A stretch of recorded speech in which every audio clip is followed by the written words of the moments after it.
폭풍 속에서도 두려움을 이기는 믿음. 여러분, 안녕하세요.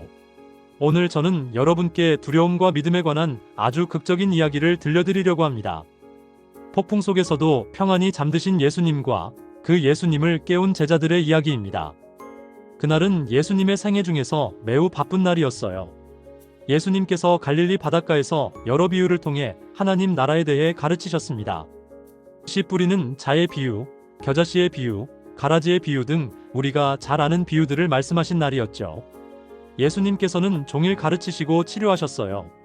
저녁이 되었지만 군중은 여전히 예수님께 몰려왔습니다. 예수님께서는 식사하시거나 쉬실 여가도 거의 얻지 못하시고 날마다 그들을 위해 봉사하셨어요. 바리새인들은 항상 악의에 찬 비평과 거짓된 소문을 퍼뜨리며 예수님을 따라다녔는데 이것이 예수님의 수고를 한층 더 힘들고 괴롭게 만들었습니다. 이제 날이 저물어 예수님은 매우 피곤함을 느끼셨고 호수 건너편의 한적한 곳에서 쉬기로 결심하셨어요. 게네사렛의 동쪽 해변은 서쪽과 비교하면 적막한 지방이었습니다. 그곳에는 유대인보다 이방인들이 더 많이 살고 있어서 갈릴리와는 별로 왕래가 없었거든요. 그래서 예수님께서는 그곳에서 원하시는 한적함을 얻으실 수 있었어요. 예수님께서 제자들에게 자기를 따라 그곳으로 가자고 명하셨습니다. 예수님께서 군중을 떠나시자마자 제자들은 예수님을 배에 계신 그대로 모시고 황급히 출발했어요. 그런데 그들만 떠난 것은 아니었습니다.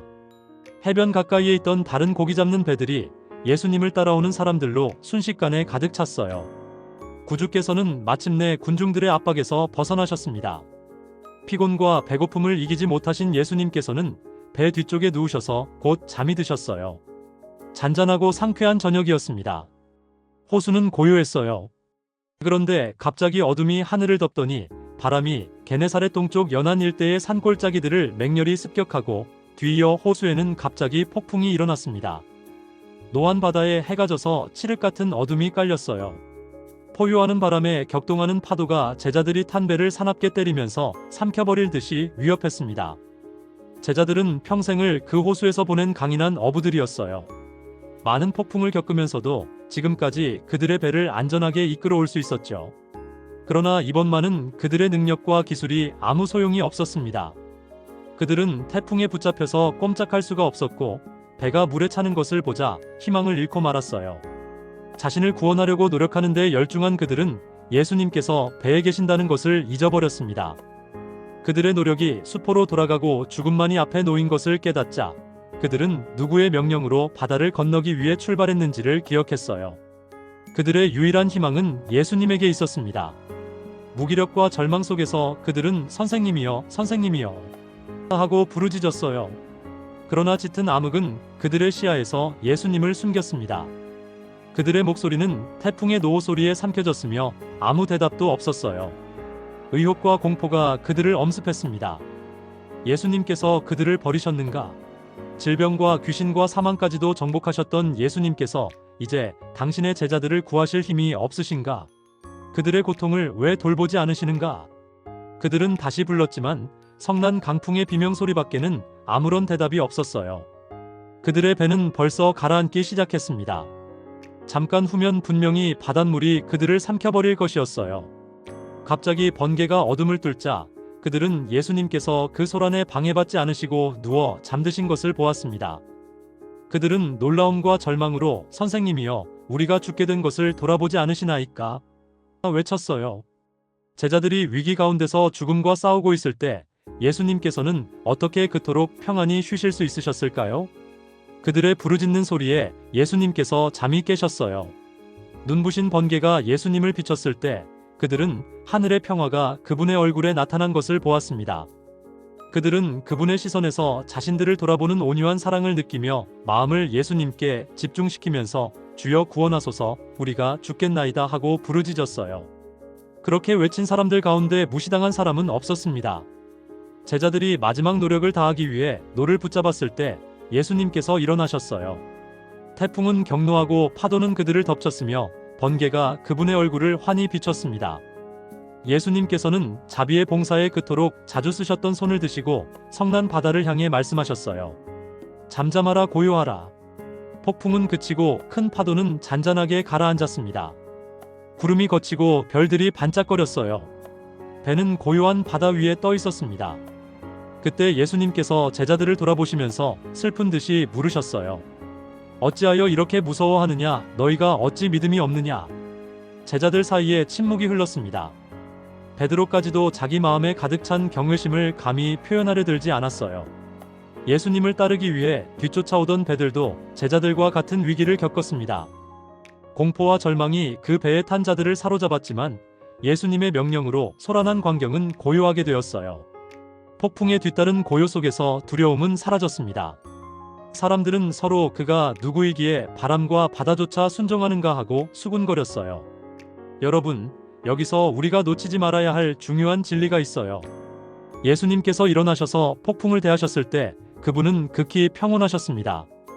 예수님의 마음에는 두려움이 없었으므로 말이나 표정에 두려워하시는 기색이 없었어요.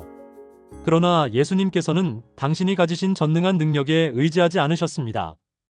예수님께서 조용히 쉬신 것은 땅과 바다와 하늘의 주의 입장에서 하신 것이 아니었어요. 그 능력을 그분은 버리셨습니다. 내가 아무것도 스스로 할 수 없노라고 그분은 말씀하셨죠. 예수님께서는 하늘 아버지의 능력에 의지하셨어요. 예수님께서 쉬신 것은 믿음, 곧 하나님의 사랑과 돌보심을 믿는 믿음 안에서였으며 폭풍을 잔잔하게 한 그 말씀의 능력은 하나님의 능력이었습니다. 예수님께서 믿음으로 아버지의 보호 안에서 쉬신 것처럼 우리도 구주의 보호 안에서 쉬어야 해요. 제자들이 예수님을 의지했다면 그들은 평강 가운데 있었을 거예요. 위기를 당했을 때 그들의 두려움은 그들의 불신을 드러내 주었습니다. 그들은 자신을 구원하려고 노력하는 중에 예수님을 잊고 있었어요. 예수님께서 그들에게 도움을 주실 수 있었던 것은 그들이 자기 의지에 절망해서 예수님께로 돌아갔을 때뿐이었습니다. 우리는 얼마나 자주 제자들이 겪은 경험을 겪나요? 시험의 태풍이 점점 거세어지고 번개가 무섭게 번쩍거리며 파도가 우리를 덮칠 때 우리는 우리를 도우실 수 있는 예수님이 계심을 잊어버리고 홀로 폭풍과 싸웁니다. 우리의 희망이 사라지고 멸망 직전에 빠질 때까지 우리는 자신의 힘을 의지해요. 그때야 우리는 예수님을 기억합니다. 그러나 만일 우리를 구하시도록 예수님께 요청한다면 우리의 부르짖음은 헛되지 않을 거예요. 예수님께서는 우리의 불신과 자기 신뢰를 슬프게 책망하시지만 우리가 요청하는 도움을 주지 못하는 일이 결코 없으세요.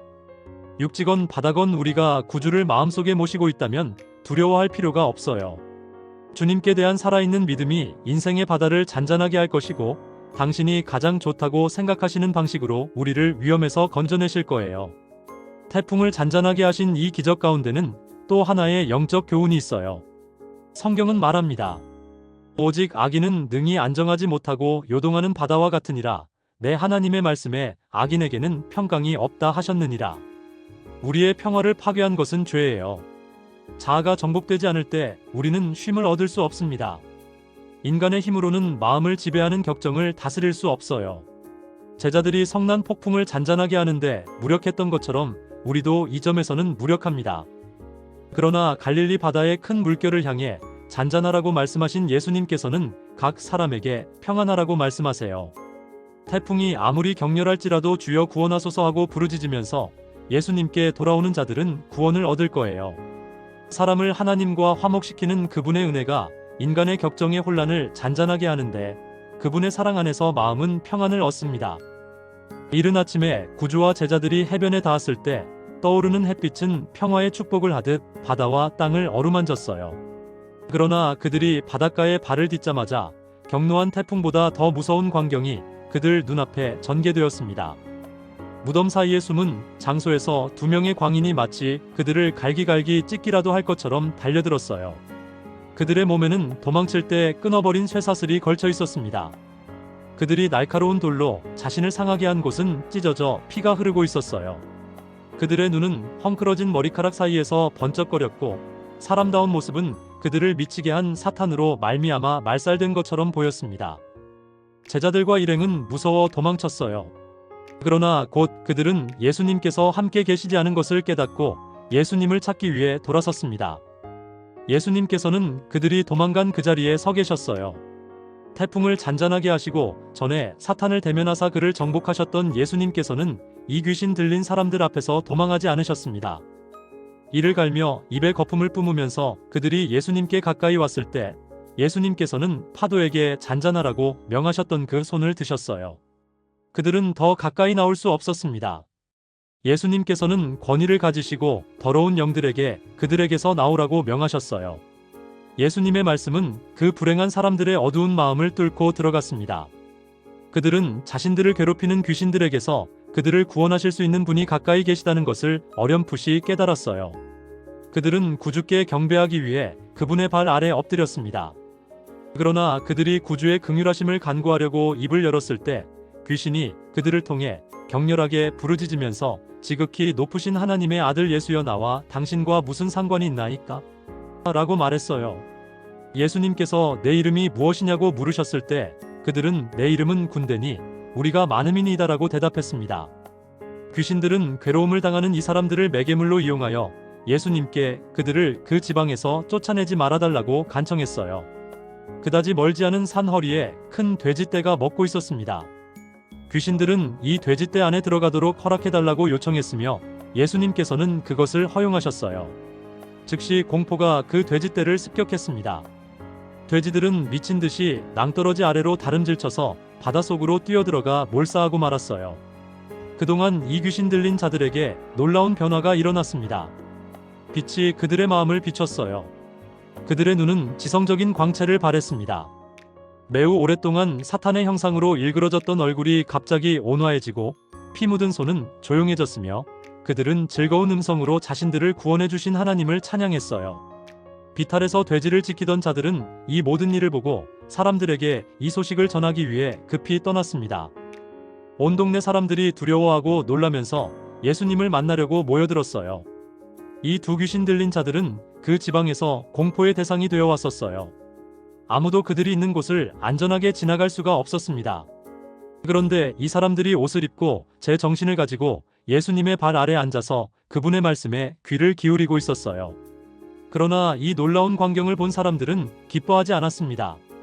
그들에게는 돼지를 잃은 것이 사탄의 포로들이 구원받은 것보다 더 중요한 일인 것처럼 보였어요. 사람들은 두려워하면서 예수님께 그들에게서 떠나주시기를 간청했고 예수님께서는 이에 응하시고 곧장 배에 오르셔서 맞은편을 향해 떠나셨습니다. 거라사 사람들은 그리스도의 능력과 자비의 산 증거를 자신들의 눈으로 보았어요. 그들은 미친 사람들이 제 정신으로 돌아온 것을 보았습니다.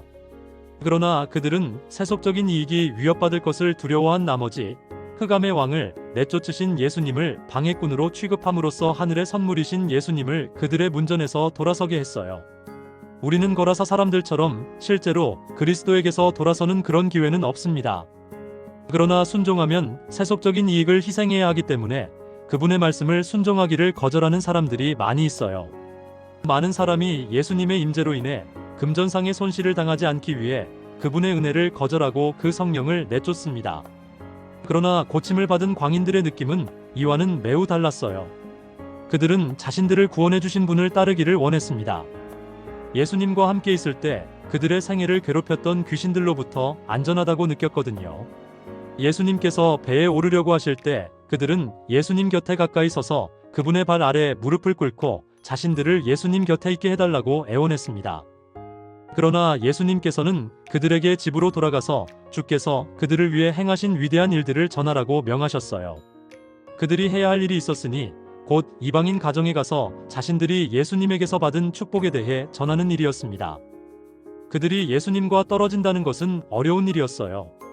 그들은 자신들의 이익을 위해 예수님과 함께 머무르는 것보다 더 큰 축복을 받을 수 있었습니다. 우리가 구주께 더 가까워지는 것은 구원의 좋은 소식을 전파하기 위해 일하는 중에 이루어지는 일이에요. 고침을 받은 두 광인은 그리스도께서 데가볼리 지방에 복음을 전하라고 보내신 최초의 선교사들이었습니다. 겨우 잠깐 동안 이 사람들은 그리스도의 가르침을 들을 특권을 누렸어요. 그들은 날마다 그리스도와 함께 있었던 제자들이 가르칠 수 있었던 것처럼 사람들을 가르칠 수는 없었습니다. 그러나 그들은 예수님이 메시아라는 증거를 자신의 몸에 지니고 있었어요. 그들은 자신들이 아는 것, 곧 그리스도의 능력에 관해 보고 듣고 느낀 것을 전할 수 있었습니다. 이것은 하나님의 은혜로 마음에 감동받은 사람이 각기 행할 수 있는 일이에요.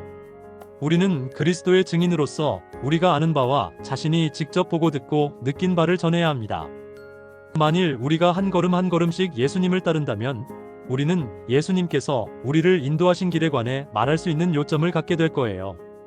우리는 예수님의 약속을 어떻게 시험해 보았고 그 약속이 얼마나 확실한지를 알게 되었다는 것을 말할 수 있어요. 우리는 그리스도의 은혜에 관해 아는 바를 증거할 수 있습니다. 이것이 우리 주님께서 요구하시는 증거인데 이런 증거의 부족으로 세상은 멸망해 가고 있어요. 돼지를 몰살시킴으로써 사탄은 사람들을 구주에게서 돌아서게 하고 그 지방에 복음이 전파되는 것을 막으려고 했습니다. 그러나 이 사건으로 말미암아 오히려 전국적으로 다른 방법으로 할 수 없을 만큼 큰 깨우침을 주었고 그리스도께 주의를 돌리게 되었어요. 구주께서는 떠나셨지만 그분에게 고침받은 사람들은 그곳에 머물러서 예수님의 능력을 증거했습니다. 흑암의 왕의 매개물이었던 자들이 빛의 통로가 되었고 하나님의 아들의 사자가 되었어요. 여러분, 오늘 이 두 이야기를 통해 우리가 배울 수 있는 교훈은 무엇일까요? 첫째, 폭풍 속에서도 예수님은 평안히 쉬셨습니다. 그분은 하나님 아버지를 완전히 신뢰하셨기 때문이에요. 우리도 마찬가지로 예수님을 신뢰할 때 인생의 폭풍 속에서도 평안을 누릴 수 있어요. 둘째, 우리는 종종 위기가 닥칠 때 예수님을 잊고 자신의 힘으로 문제를 해결하려고 합니다. 하지만 우리의 노력이 수포로 돌아갈 때 그때야 예수님을 기억하죠. 처음부터 예수님께 의지한다면 우리는 평강 가운데 있을 수 있어요. 셋째, 예수님의 능력은 자연의 폭풍뿐 아니라 우리 마음속의 폭풍도 잔잔하게 하실 수 있습니다. 죄로 인한 불안과 격정, 두려움도 예수님의 평안의 말씀 앞에서는 잔잔해질 수 있어요. 넷째, 거라사의 귀신 들린 자들의 이야기는 사탄의 지배 아래 있을 때 인간이 얼마나 타락할 수 있는지를 보여줍니다. 하지만 동시에 그리스도의 능력이 얼마나 강력한지도 보여주죠. 아무리 깊이 타락했어도 예수님께서는 구원하실 수 있어요. 다섯째, 고침받은 사람들은 예수님과 함께 머물기를 원했지만 예수님께서는 그들을 집으로 보내셔서 증인이 되게 하셨습니다. 우리도 예수님께 받은 은혜를 다른 사람들과 나누어야 해요. 우리가 구주께 더 가까워지는 것은 복음을 전하는 중에 이루어집니다. 여섯째, 거라사 사람들은 재정적 손실 때문에 예수님을 거절했습니다. 오늘날에도 많은 사람이 세속적인 이익 때문에 그리스도를 거절해요. 하지만 영혼의 구원이 돼지 떼보다 어떤 물질적 소유보다 훨씬 더 귀중합니다. 일곱째, 고침받은 사람들은 겨우 잠깐 동안만 예수님의 가르침을 들었지만 그들은 자신이 경험한 것을 전할 수 있었어요. 우리도 신학적 지식이 부족하다고 느낄 수 있지만 우리가 경험한 그리스도의 능력을 증거할 수 있습니다. 오늘 혹시 여러분의 삶에 폭풍이 몰아치고 있나요? 두려움과 불안이 여러분을 압도하고 있나요? 마치 예수님께서 여러분의 상황을 돌아보지 않으시는 것처럼 느껴지나요? 제자들처럼 주여 구원하소서라고 부르짖으세요. 예수님께서는 여러분의 부르짖음을 들으시고 잠잠하라, 고요하라고 말씀하실 거예요. 그분은 여러분 인생의 폭풍을 잔잔하게 하실 수 있어요. 혹시 여러분은 거라사의 귀신 들린 자들처럼 어둠의 권세 아래 묶여 있다고 느끼시나요? 죄의 사슬에서 벗어날 수 없다고 생각하시나요? 예수님께서는 그들을 자유케 하신 것처럼 여러분도 자유케 하실 수 있어요. 그리고 예수님께 구원받았다면 거라사의 사람들처럼 집으로 돌아가 주께서 여러분을 위해 행하신 일들을 전하세요. 여러분의 증언이 다른 누군가에게 희망의 빛이 될 수 있어요. 예수님께서는 폭풍도 잔잔케 하시고 귀신도 쫓아내시며 가장 깊이 타락한 영혼도 구원하실 수 있습니다. 그분은 어제나 오늘이나 영원토록 동일하신 분이세요. 그분께서는 지금도 내게로 오라고 여러분을 초대하고 계십니다. 감사합니다. 오늘 이 이야기를 통해 여러분 모두가 폭풍 속에서도 평안을 주시고 어둠 속에서도 빛이 되시는 예수 그리스도의 놀라운 능력을 경험하시기를 진심으로 기도합니다.